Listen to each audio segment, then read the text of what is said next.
তারেক রহমান যাকে মনোনয়ন দিবেন উনি এমপি হবেন, আমরা তার নির্বাচন করব। কিন্তু যিনি নির্বাচন করবেন মাথায় রাখবেন এটি সদর আসন, এই আসনের জনগণ আপনাদের গোলাম না, জনগণের সেবা করার জন্যই আপনাদেরকে এই এলাকার মানুষকে সম্মান করে চলতে হবে, অসম্মান করে চলতে পারবেন না। কাজেই বক্তব্য দীর্ঘায়িত করব না। এই আকুয়া দাপুনিয়া ঘাগড়া এই অঞ্চলে যদি বিএনপি ভোট না পায়, এটি বিএনপির ভোট ব্যাংক। এই খাদ্যর আকুয়া দাপুনিয়া ঘাগড়া এগুলা বিএনপির ভোট ব্যাংক। এই আকুয়া অঞ্চলে আমাদের একেএম ফজলুল হক সহ অনেক এম এ হালিম সুরুজ সহ অনেক বিএনপি নেতা এই বিএনপিকে তৈরি করেছেন, জীবন দিয়েছেন। কোনোদিন শুনেন নাই সদরের একেএম ফজলুল হক কোনো মানুষের সঙ্গে কোনোদিন কোনো অন্যায় করেছে? এই সদর থেকে যারা নেতা হয়েছে তারা সব সময় বাপের জমি বিক্রি করে নেতা হয়েছে।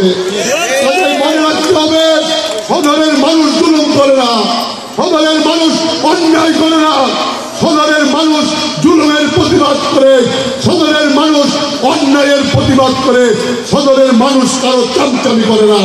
সদরের মানুষ শহীদ জিয়ার দল করে, সদরের মানুষ খালেদা জিয়ার দল করে, সদরের মানুষ তারেক রহমানের দল করে।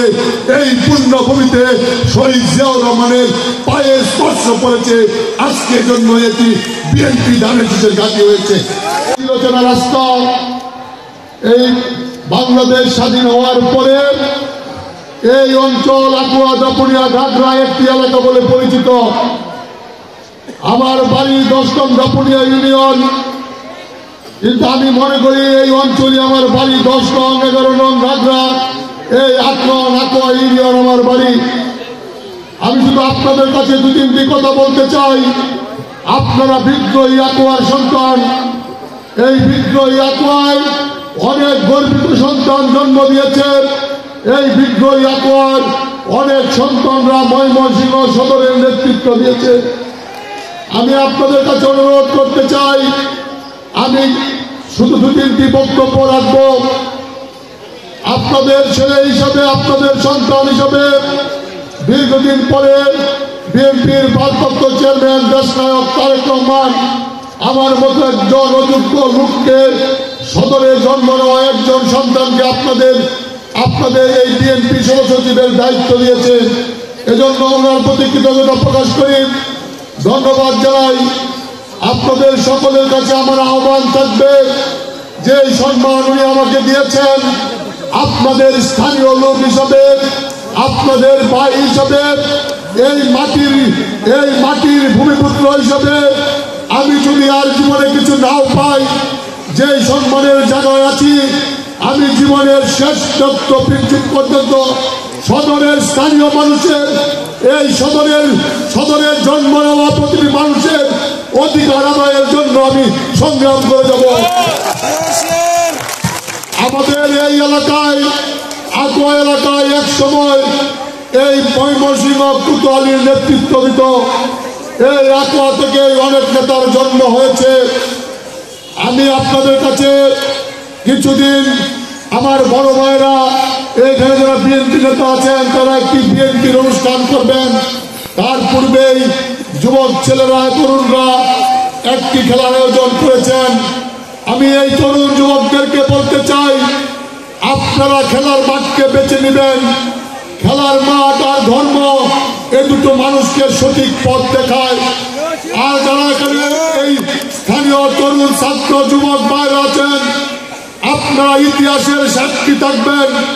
আপনারা ময়মনসিংহের সদরের ছেলের নেতৃত্বে আপনারা চলবেন না, সদরের বাইরের কোন মানুষের নেতৃত্বে আপনারা চলবেন, সেই সিদ্ধান্ত। অনেকেই বলেছেন জমিদার প্রথা কিন্তু নাই।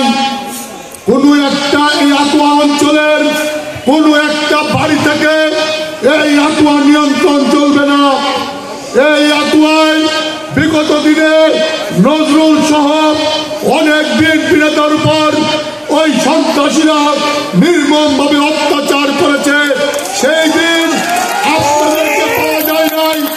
আমি নজরুলের ভাই হিসেবে নজরুলের পাশে ছিলাম, নজরুলের সাথে ছিলাম, সংগ্রাম করেছি, প্রতিবাদ করেছি।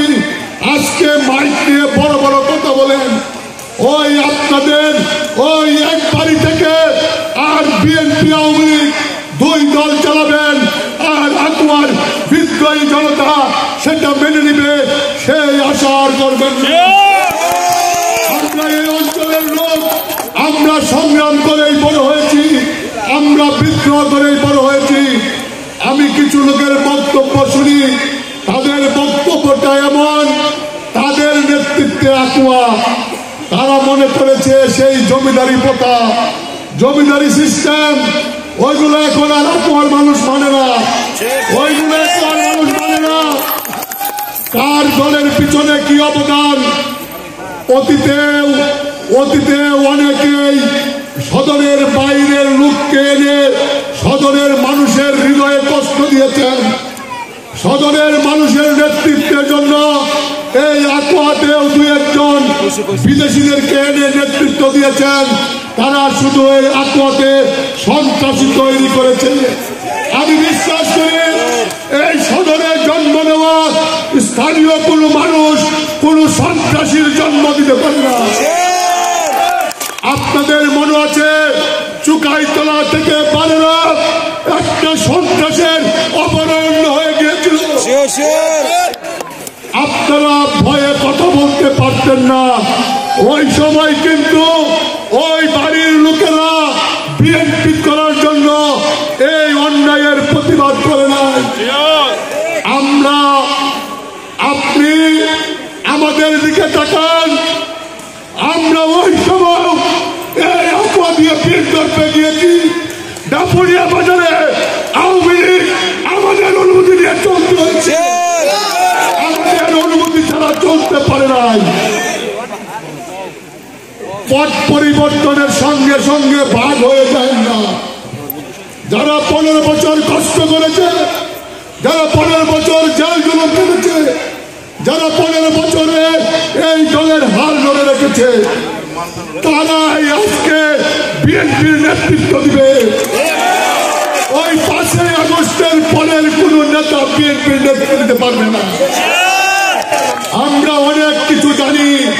5 আগস্টের পরে এই আকুয়ার সন্ত্রাসীদেরকে কারা লালন পালন করছেন, কারা তাদের বাড়িঘর পাহারা দিয়েছেন, কারা তাদের গাড়ির আমদানি এনেছেন, আমরা সব জানি। সম্মানের কারণে বলি না, বেশি বাড়াবাড়ি করলে সব প্রমাণ সহ উন্মোচন করে দিব। আকুয়া এসে দাপুরিয়া ঘাট লাগিয়ে যখন কথা বলবেন, তখন মনে রাখবেন এইখানে স্থানীয় মানুষ থাকে, এখানে কোনো ভাড়াটিয়ারা থাকে না। যদি স্থানীয় মানুষকে সম্মান করতে না পারেন, অতীতের স্থানীয় মানুষ এর জবাব দিয়েছে, ভবিষ্যতেও স্থানীয় মানুষ এর জবাব দেবে ইনশাআল্লাহ।